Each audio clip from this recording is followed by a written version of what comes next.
Welcome to Sunface channel. மிஷன் first time பார்க்குறீங்களா? மறக்காமல் சப்ஸ்கிரைப் பண்ணி பரவல் பெல் பட்டன் தட்டிக்கோங்க. இன்றைக்கி நம்ம பார்க்க போது 2 விதமான டிஷ்ஷு. நெத்திலி மீன் வச்சு ஒன்று சீபியும் இன்னொன்று வந்து வறுவல். சீபி வந்து எங்கள் பாட்டி ரெசிபி பெருமாள் வைக்கிற மாதிரி தான். வாங்க வீடியோக்குள்ளே போகலாம். இன்றைக்கி நான் வந்து நெத்திலி மீன் தான் எடுத்திருக்கேன். நீங்கள் இதே மாதிரி பொடி மீன் எந்த மீன் வேணால் எடுத்துக்கலாம். நல்லா வந்து மஞ்சள் உப்புலாம் போட்டு கழுவி க்ளீன் பண்ணி வச்சுக்கோங்க. குழம்பு மிளகாத்தூள் ஆட் பண்ணிக்கோங்க 2 ஸ்பூனு. எல்லாமே காரத்தை தகுந்த மாதிரி நீங்கள் போட்டுக்கோங்க. மிளகுத்தூள் ஆட் பண்ணிக்கோங்க. உப்பு தேவையான அளவு ஆட் பண்ணிக்கோங்க.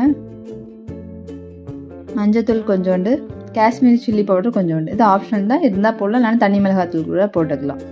இஞ்சி பூண்டு போட்டு எல்லாமே நல்லா வந்து உப்பு காரம்லாம் கரெக்டாக இருக்கிற மாதிரி நல்லா பிசைஞ்சு வச்சுக்கோங்க. பிசைஞ்சு ஒரு ஓரமாக நல்லா காய வச்சுருங்க. அப்போ தான் மசாலா நல்லா பிடிக்கும். இப்போ சீபியனுக்கு தேவையான பொருள் வந்து சின்ன வெங்காயம் நல்லா பொடியாக தட்டி வச்சுக்கோங்க. பூண்டு பொடியாக தட்டி வச்சுக்கோங்க. கருவேப்பிலை கொஞ்சம், நல்லா பழுத்த தக்காளியாக இருக்கணும். சீபியம் தகுந்த மாதிரி நீங்கள் தக்காளி எடுத்துக்கோங்க. 4 இல்லை 5 அந்த மாதிரி. வரமிளகாய் வந்து நல்லா வறுத்து வச்சுக்கணும். ஸோ நம்ம மீன் வறுத்து எண்ணெய் சட்டி இருந்தாலும் அதிலே நான் வறுத்து வச்சுக்கிட்டேன். ஸோ வறுத்து பொன்னிறமாக நல்லா அந்த வாசம் வர அளவுக்கு வறுத்தா போதும், ரொம்ப வறுத்துடாதீங்க. இந்த மிளகாய் வந்து இதுதான் காரம், வேறு எதுவும் நம்ம காரம் ஆட் பண்ண போகிறதில்ல. இப்போ தக்காளியோடு சேர்த்து நல்லா நைஸாக அது மாதிரி அரைச்சி வச்சுக்கோங்க. இப்போ எண்ணெய் சட்டியில் நல்லெண்ணெய் ஊற்றிட்டு வெங்காயம் பூண்டு கருவேப்பிலை 3த்தையும் போட்டு நல்லா வதக்கணும். நல்லா வதக்கிக்கோங்க. நல்லெண்ணெய் ஊற்றினா அந்த டேஸ்ட் நல்லா சூப்பராக இருக்கும். மஞ்சள் உப்பு போட்டுக்கோங்க. இப்போ சீபியானுக்கு தகுந்த மாதிரி உப்பு போட்டுக்கோங்க. எப்பயுமே ஒரே மாதிரி மீன் குழம்பு வைக்கிறதுக்கு பதிலாக இந்த மாடல் வச்சு பாருங்கள், கண்டிப்பாக சூப்பராக இருக்கும். டேஸ்ட்டு செம்மையாக இருக்கும். நல்லா வந்து அந்த வெங்காயம் பூண்டு நல்லா வதக்கணும். வதங்கினோட்டி நம்ம அரைச்சி வச்சுருக்க விழுதையும் அதில் ஊற்றி நல்லா மிக்ஸ் பண்ணிக்கோங்க.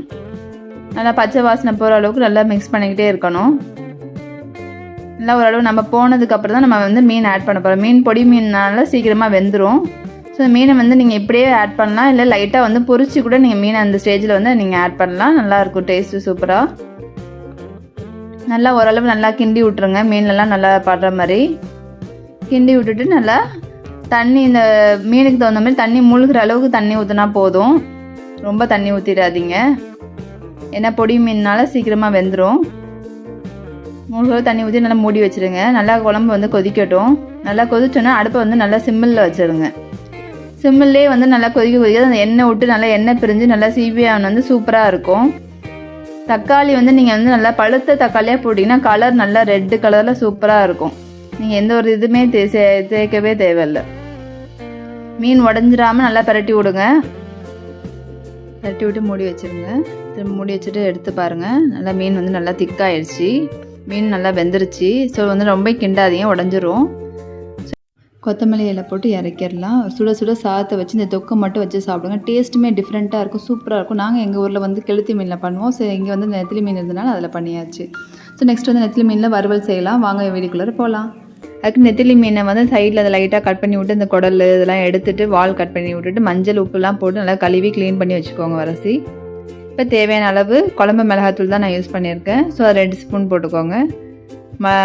மிளகுத்தூள் வந்து ஒரு 2 ஸ்பூன் போட்டுக்கோங்க. உப்பு தேவையான அளவு போட்டுக்கோங்க.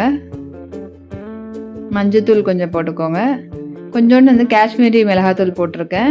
உங்களுக்கு தனி மிளகாத்தூள் இருந்துச்சுன்னா அதுவும் போட்டுக்கலாம். இஞ்சி பூண்டு போட்டுக்கோங்க. போட்டு எல்லாத்தையும் நல்லா வந்து பிசைஞ்சு வைக்கணும்.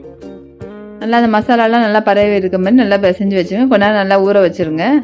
நல்லா ஊற வச்சதுக்கப்புறம் எண்ணெய் சட்டியில் எண்ணெய் ஊற்றி நல்லா காயட்டும். காஞ்ச ஒட்டி ஒரு பாதி அளவுக்கு உள்ள மீனை வந்து அப்படியே போடலாம். நம்ம தனித்தனியாக போடணும் தேவையில்லை, இல்லை அப்படியே வந்து நம்ம போட்டுக்கலாம். நம்ம வந்து வறுத்து எடுக்கிறப்ப தனித்தனியாக வந்துடும். ஸோ மசாலா அதுக்கு தகுந்த மாதிரி போட்டு பெசரி வச்சுருங்க. பாருங்கள், இந்தமாதிரி நம்ம கொஞ்சம் நேரம் கழிச்சு கொஞ்சம் நேரம் இதுமாதிரி பெரட்டி விடணும். பெரட்டி விட்டே இருந்திங்கன்னா இந்தமாதிரி நல்லா மொறுன்னு கிறிஸ்பியாக வந்து நம்மளுக்கு வந்துடும். ரொம்பையும் மொறுன்னு இருந்தால் நல்லா இருக்காது. ஸோ இது நம்மளுக்கு சிப்ஸு சாப்பிட்ற மாதிரியே இருக்கும். சாப்பிட்றப்ப ஈஸியான மெத்தட் தான் இது. கடைசியாக வந்து எல்லா மீனையும் வறுத்து எடுத்துகிட்டு கருவேப்பிலை ஒரு பூண்டை வந்து தட்டி போட்டு அதே எண்ணெயில் நல்லா வறுத்து எடுத்து சர்வ் பண்ணலாம்.